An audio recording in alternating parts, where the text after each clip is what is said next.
I thought I knew my wife. I thought we had a strong marriage built on trust, struggle, and sacrifice. I worked from home. She was climbing the career ladder faster than I ever could. She earned more, had more freedom, and, ultimately, more secrets. It all started with a text message. Then complete silence. Her phone was off. No answers. That's when I knew something was wrong.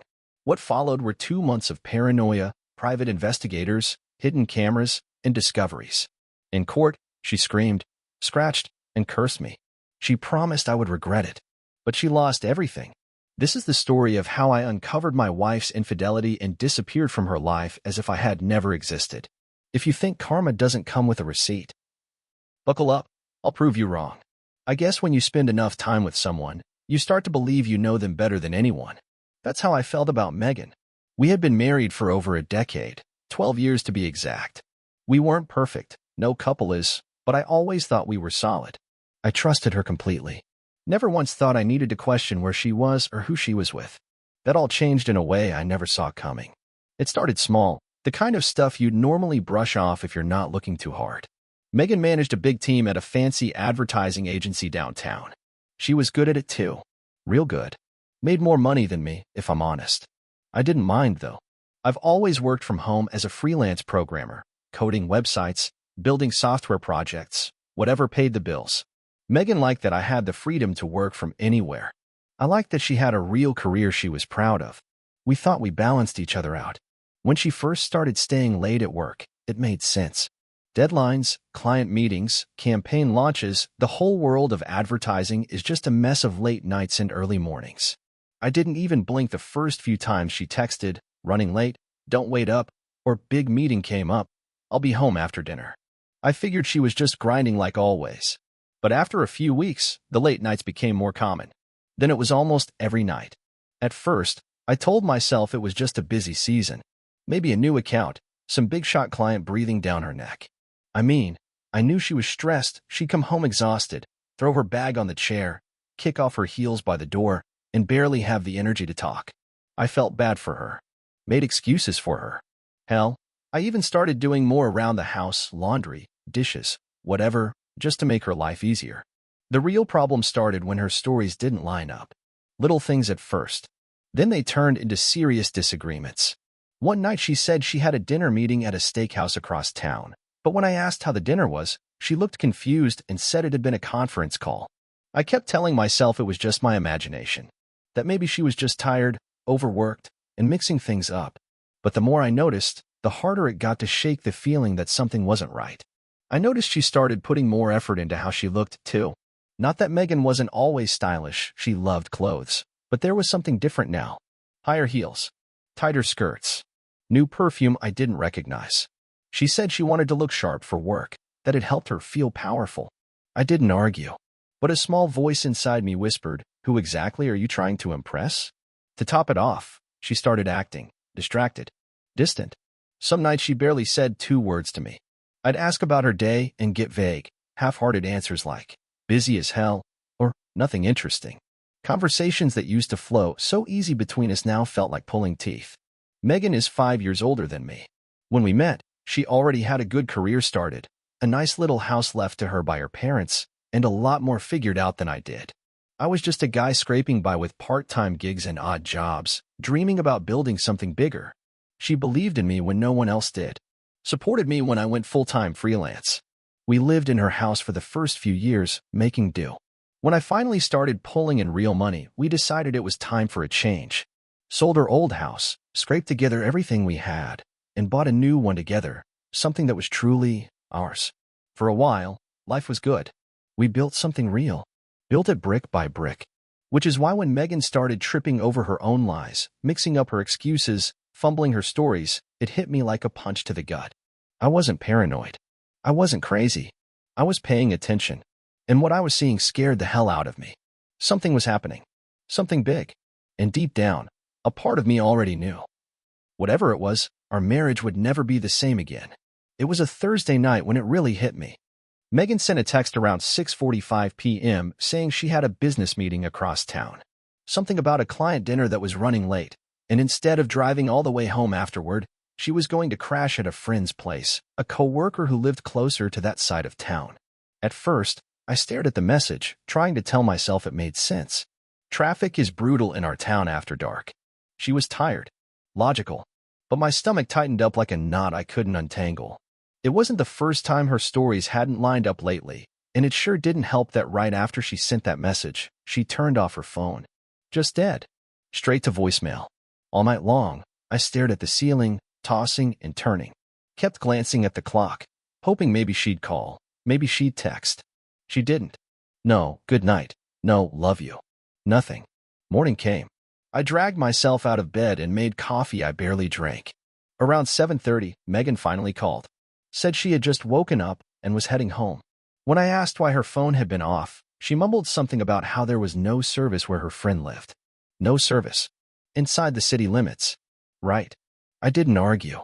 Didn't accuse. Just nodded and said, glad you're safe. But inside, something snapped. That was the moment I decided I couldn't just sit around anymore, convincing myself everything was fine.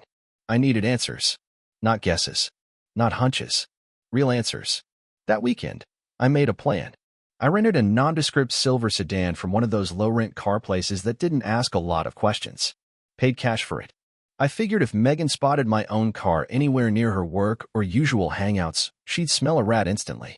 I grabbed an old DSLR camera from my closet, the one I used to use when we went on road trips together. Charged up the batteries. Cleared the memory card. Found a baseball cap and a pair of beat-up sunglasses that made me look like any other middle-aged guy killing time in a parking lot. I wasn't proud of what I was doing. It made me feel sick, like I was invading her privacy or betraying some kind of code between us. Monday morning, I parked down the block from her office building and waited. I in that car for hours, watching through the windshield. Watched people come and go.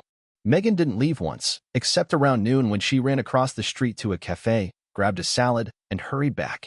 She left at 5:45 sharp, drove straight home, and acted like any normal wife coming off a long day. Same thing Tuesday. Boring surveillance. She showed up for work. Barely left the building except for a snack. Came home tired. Sat on the couch with a glass of wine, flipped through shows without really watching anything. I almost talked myself into believing I was wrong, that I was the crazy one, that I needed to let it go. But something inside me, that gnawing, ugly feeling that had been living in my gut for weeks, wouldn't let me. Wednesday, I decided to change tactics. Instead of camping out from morning till evening, I'd show up later, toward the end of her shift. Maybe something different happened when the day was winding down. I parked away from her office at 4:30 p.m., rolled the windows down a little, and waited. I watched as her coworkers started trickling out, a few here, a few there, joking, laughing, calling out goodbyes. I kept my eyes glued to the parking lot. No sign of Megan. Her car wasn't there either. I waited and waited. The sun started to dip behind the downtown buildings. The streetlights flickered on. The office building went dark, floor by floor. By 6:15, it was dead silent. A ghost town. Nobody left but me and a few janitors wheeling trash bins to the curb. I sat there another 20 minutes, heart pounding harder with every passing second. Finally, I gave up, started the engine, and drove home. Halfway there, my phone rang. It was Megan. I forced myself to sound normal as I answered. She said she had just gotten home and was wondering where I was. Said she had stayed late to finish a big project, then headed straight home because she was exhausted.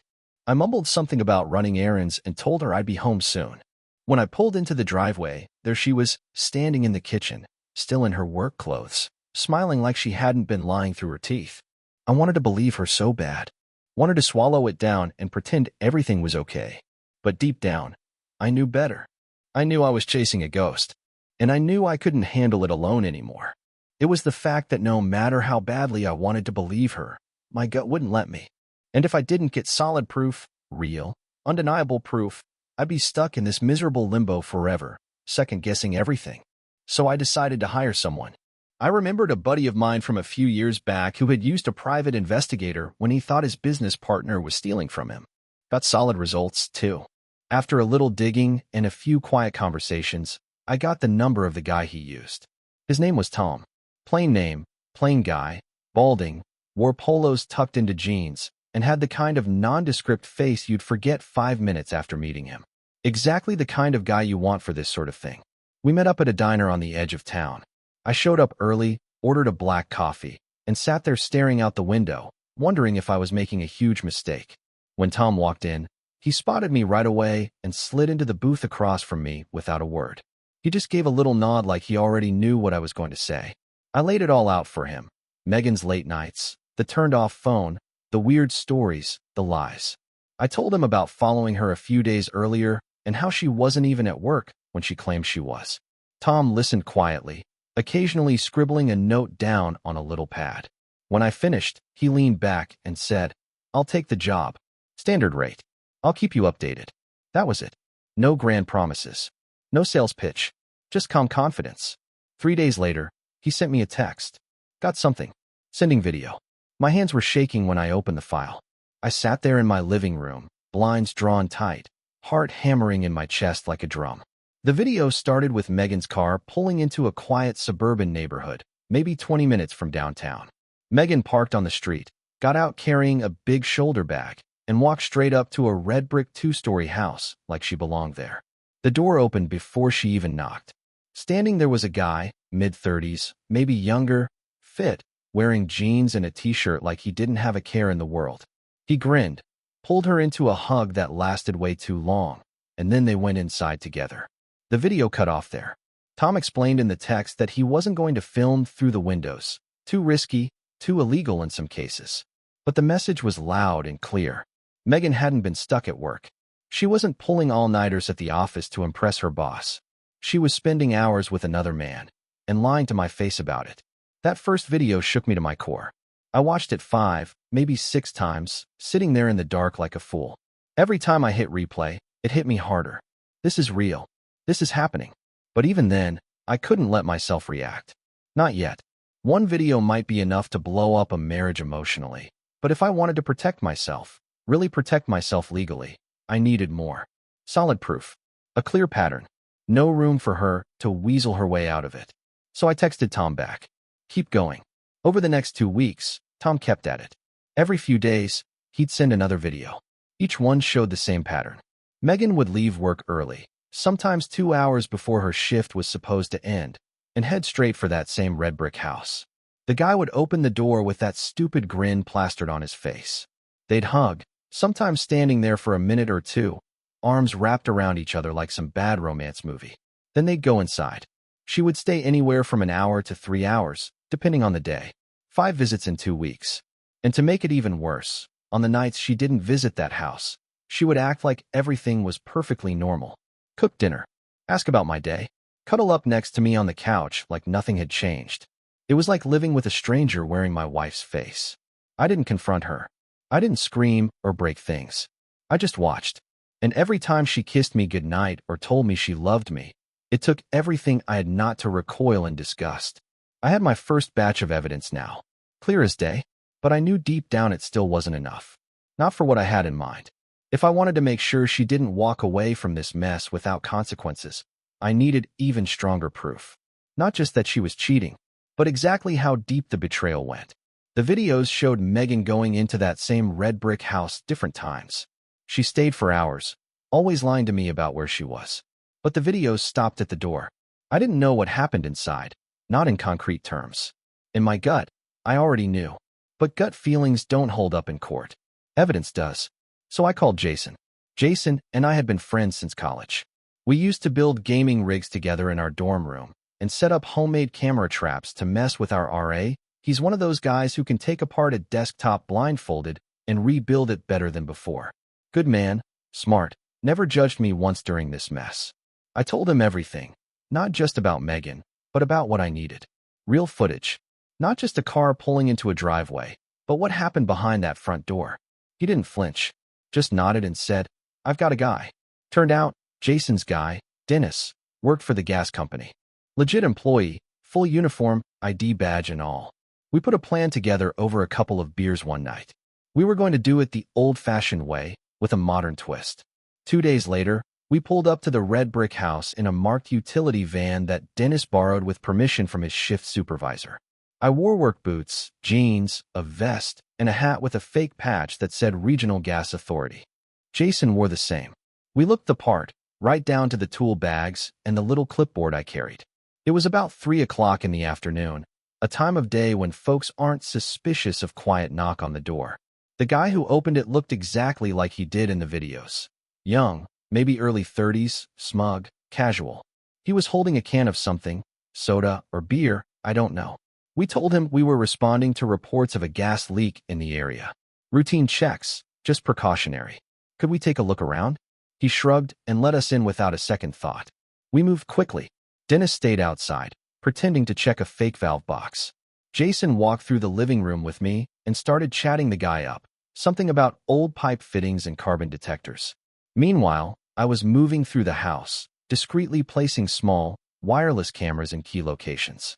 One behind a picture frame in the hallway, another tucked into a vent cover in the living room, a third one inside a bookshelf near the back of the house. The fourth, the most important, went up in the bedroom, hidden inside a fake smoke detector.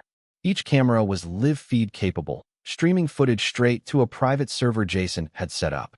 It took us maybe 15 minutes total. No questions asked. No red flags.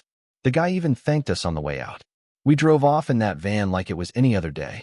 2 days later, Megan told me she was going to be working late again. She kissed me on the cheek on her way out, wearing that same black coat she always wore on her client visit nights. I waited until she left, opened my laptop, and watched the live feed. I saw her pull up to that house and park across the street like she'd done before. Walked up the driveway. No hesitation. She rang the bell, and the guy opened the door like he'd been expecting her all day. They hugged. A long, full-body sort of hug, not the kind you give a coworker. She stepped inside and closed the door behind her. They sat on the couch for a while, talked, laughed. Then they stood up and went straight down the hall. I didn't need to see anything else, but I kept watching anyway. Everything that followed was exactly what I had suspected, only worse when it played out in front of me. There was no gray area left, no room for doubt, no excuses that could explain it away. This was betrayal, plain and simple. I saved every second of that footage. It burned to watch, but I kept it. I needed to. 3 days later, I returned with Jason. Same routine, same time of day. It was quiet, clean, untouched. We moved quickly, took down every camera without leaving a single mark. It was like we were never there. No suspicions, no alarms, no signs. The guy had no clue. I walked out of that house holding the last piece of the puzzle I needed, the final nail in the coffin of my marriage. I didn't feel relief. Not yet, but I did feel something else. Clarity. The truth wasn't hiding anymore. And now, I was ready to use it. I didn't waste much time after gathering the evidence. Dragging it out wasn't going to make the betrayal hurt any less. I knew what I saw, I knew what she was doing, and I knew it wasn't something you come back from. No amount of apologies or explanations could put those pieces back together. I opened my laptop that same night and started looking for divorce lawyers. I wasn't looking for a talk it out and hug it out kind of guy. I needed someone sharp, ruthless if it came to that. Someone who wouldn't blink at a dirty fight. After a few hours of research, I settled on a guy named Paul Henderson. His reviews were filled with words like bulldog, relentless, and no nonsense. Sounded exactly like what I needed. I called his office first thing Monday morning. By Wednesday afternoon, I was sitting across from him at a heavy oak desk that probably cost more than my first car. Paul was a stocky man with a trimmed gray beard and eyes that looked like they had seen every kind of betrayal a marriage could offer. He listened quietly while I laid everything out, the suspicions, the surveillance, the videos. When I showed him the footage, he barely reacted. Just nodded once and made a note on a yellow legal pad. Then I pulled out the ace up my sleeve, the prenuptial agreement. Megan had been the one who pushed for it before we got married. Back then, I didn't have a pot to piss in. She owned her house, her car, her life. She wanted to protect herself, and I didn't blame her. We worked it out together, and she had a lawyer draw up the terms. I read it, signed it, and tucked it away in a folder without thinking much about it again. Funny how life turns around. One of the clauses she had insisted on, one she wouldn't budge an inch about, was about infidelity. If one spouse is caught cheating, the faithful spouse will receive all joint property. It was ironclad. No room for interpretation. No gray areas. Paul flipped through the document, read the infidelity clause twice, and then looked up at me with a thin smile. "We're going to bury her," he said. Those were his exact words. Calm. Cold. Like it was already a done deal. We scheduled the next steps right there. Paul would draft the divorce papers immediately. He told me not to tip my hand, not to confront Megan, not to give her any hint of what was coming. Just keep calm, keep quiet, and let the law do its job. Walking out of his office, I felt a strange mix of emotions. Relief, grief, anger, a deep, aching sadness that felt like it weighed 100 pounds. But there was no turning back now. Over the next couple of days, I got my act together. I went through the house and gathered everything that mattered to me: my clothes, my personal files, family heirlooms, my computer, a few pieces of furniture that had sentimental value. At the same time, I quietly moved money. Anything that was legally in my name alone, I transferred to an account she couldn't touch. I drained the joint accounts down to what was fair based on the prenup and what my lawyer advised. No funny business, just protecting what was mine. Anything she had solely in her name, I left alone. I wasn't going to stoop to her level. I rented a small storage unit across town and moved my belongings in bit by bit over a couple of evenings. I made sure to park my rental car in different places so she wouldn't notice anything missing until it was too late. Finally, the day came. The divorce papers were ready. Paul asked the official courier to deliver a copy to her office the next day so that she couldn't say she hadn't received them. But I also wanted to make sure she got the message loud and clear at home. When Megan had already left for work, I packed the last of my things into the car. I left behind only one thing: a thick folder sitting right in the center of the dining room table. Inside were the divorce papers. No pictures, no memories, no goodbye letter, no explanations. I didn't leave a note on the fridge. I didn't text her where I was going. I didn't leave a forwarding address. When I walked out the front door, I didn't look back. I drove to a buddy's place about an hour out of town, someone I trusted completely. He had a spare room over his garage that he used as an office. He cleared it out for me, no questions asked. I set up my laptop, my work gear, and started plugging away at my projects like nothing had happened. I turned off my phone, deleted my social media accounts, made myself a ghost. The silence was deafening at first. No familiar creak of the front door opening. No sound of Megan dropping her keys on the counter. No muffled laugh from the other room. But slowly, day by day, the silence started to feel like something else. Freedom. I knew Megan would come home to an empty house and a cold folder waiting for her. And whatever excuses she thought she had lined up, whatever fake tears or dramatic speeches she had rehearsed, none of it would matter anymore. Because I was already gone. And this time, she had no one to blame but herself. After a while, I found out from a neighbor how furious she was. Screams could be heard coming from the house.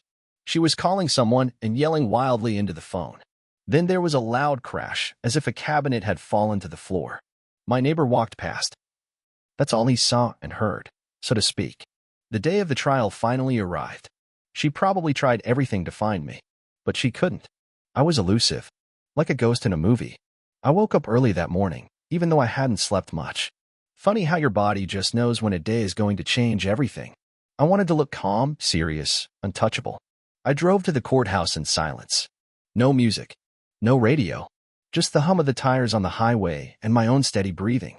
By the time I parked, my hands had stopped shaking. I wasn't scared anymore. I was ready. Paul was already waiting for me inside, leaning against a pillar like he had all the time in the world. He gave me a nod when he saw me, no words needed. I nodded back and followed him down the long hallway toward the courtroom. We sat at our table, papers neatly stacked, everything prepared. The minutes ticked by slow as molasses. And then the doors slammed open. Megan came charging in like a thunderstorm. Hair wild, cheeks flushed, eyes darting around the room like a cornered animal. She wasn't wearing her usual polished professional look. No calm grace, no practiced poise. Just raw panic. She spotted me sitting there calm, silent, and made a beeline for our table. What does this mean? She hissed, loud enough for a few people to glance over. What the hell is all this? I didn't even blink. I just leaned back in my chair and said, quietly, "You'll find out in half an hour." Her face twisted into something ugly, a mixture of rage, fear, and confusion. But before she could say anything else, the bailiff called the room to order. The judge walked in, a small, stern woman who looked like she had zero patience for drama. The proceedings started quickly. Formalities first: names, documents, official records. Megan kept glancing over at me, then at her own lawyer, who looked about as nervous as a man stepping onto a sinking ship. Then Paul stood up. "Your Honor," he said in that even, commanding voice of his, We would like to present evidence pursuant to the prenuptial agreement signed by both parties at the time of marriage. He handed a thick binder to the clerk, who passed it up to the judge. The judge flipped through it, frowning a little. And then Paul queued up the videos. One by one, on a small monitor set up for the court, the footage played. Megan arriving at the lover's house. Megan being greeted at the door. Megan going inside for hours. Different days. Different outfits. Same story every time. No words were needed. The images said everything. The judge's expression didn't change much, but I caught the slightest narrowing of her eyes as she watched. Then Paul submitted the prenuptial agreement, highlighting, in bold letters, the clause about infidelity and the division of assets in the event of betrayal. Megan sat frozen for a moment. I could almost hear the gears grinding in her head as she realized exactly how bad this was. Exactly how cornered she was. Then, like someone flipped a switch, she exploded. She jumped up from her chair, knocking it backward with a crash. She pointed at me, her voice rising to a shriek that echoed around the courtroom. "You'll regret this," she screamed. "You lying, conniving piece of trash. You can't do this to me. I made you. You were nothing without me." The bailiff was already moving toward her, but she wasn't finished. She tried to lunge at me across the aisle, hands reaching, face twisted with fury, but the bailiff caught her mid-stride, wrapping both arms around her and dragging her backward. The judge pounded her gavel, once, twice, sharply. "Control your client," she barked at Megan's lawyer, who just threw up his hands helplessly. It was clear he had lost her. Megan fought against the bailiff for a second, then sagged in his grip, sobbing and cursing under her breath.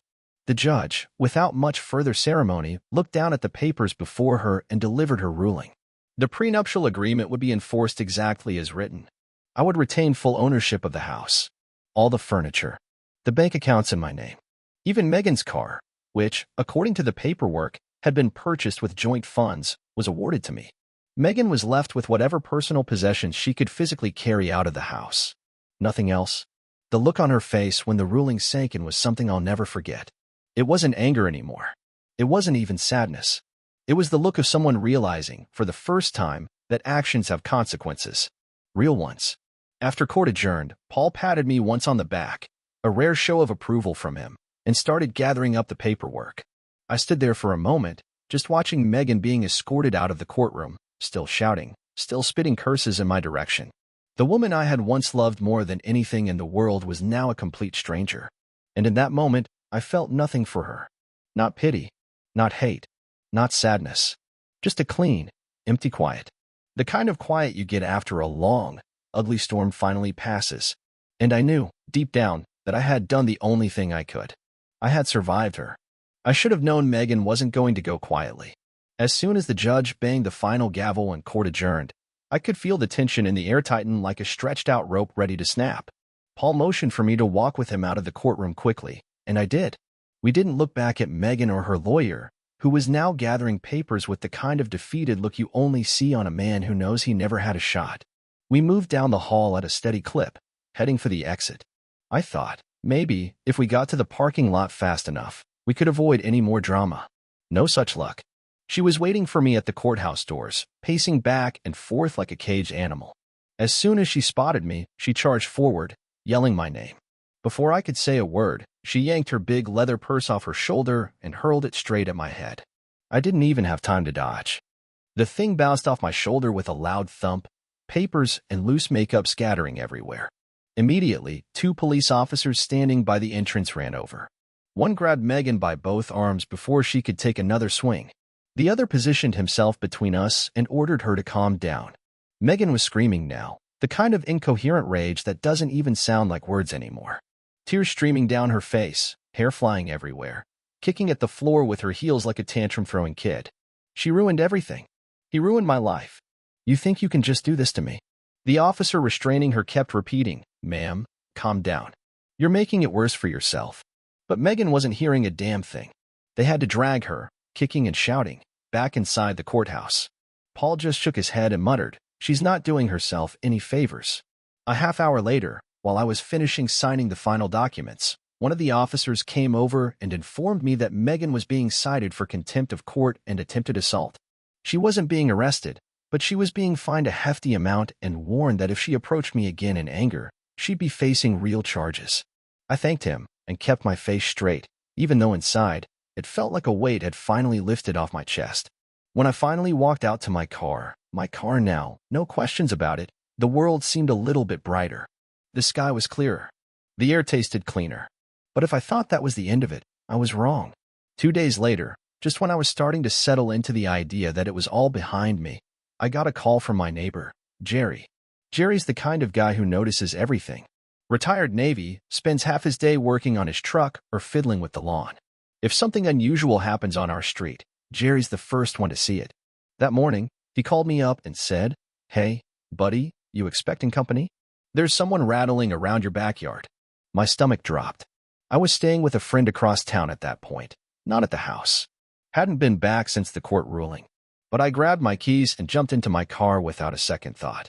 I called the police on the way there, gave them the address, told them I thought my ex-wife might be trying to break in. By the time I pulled onto the street, 2 patrol cars were already there, lights flashing but sirens off. Megan's SUV was parked half up on the curb in front of the house. And there she was, in the backyard, trying to jimmy open the sliding glass door with what looked like a metal ruler. The officers were already talking to her, calm but firm, telling her to step away from the house. At first, she refused. Said this was her home. Said she had a right to be there. But they weren't buying it. They explained the court ruling, the ownership documents, everything. She was trespassing. She didn't live there anymore. They gave her a chance to leave peacefully. She didn't take it. When she started screaming again, they put her in handcuffs and walked her to the squad car. I stood there by my own car, watching the whole thing happen. She didn't look at me once. Not when they cuffed her. Not when they read her the charges. Not when they loaded her into the back seat like a bag of garbage being taken out.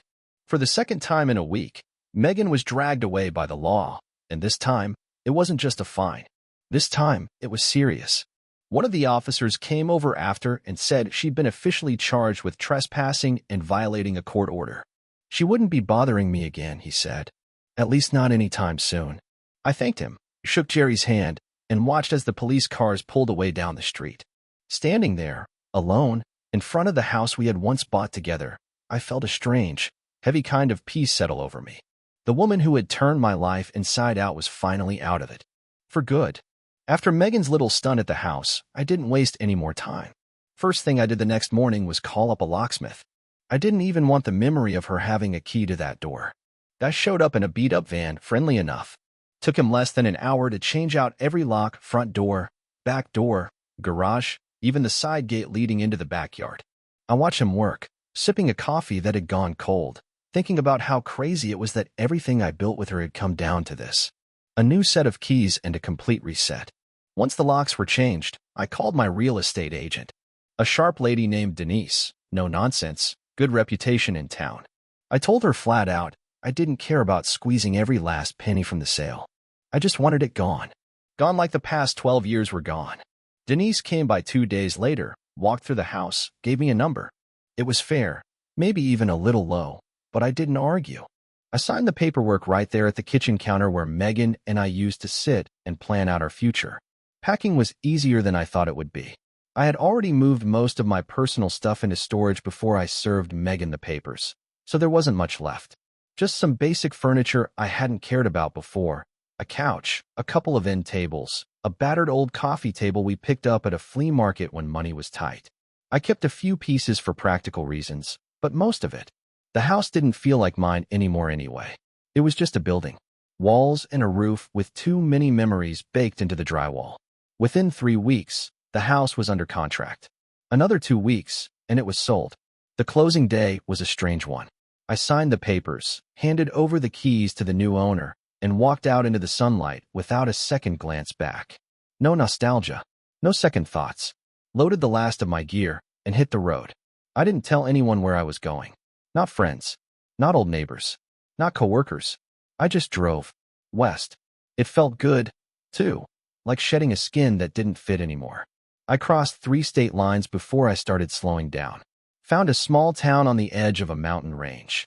Nothing fancy, but clean streets, friendly folks, good diners. A place where nobody knew my name. Exactly what I needed.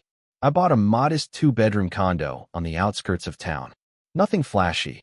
Hardwood floors, a little porch out back where I could sit with a cup of coffee and watch the sun rise over the hills. It wasn't much, But it was mine. All mine.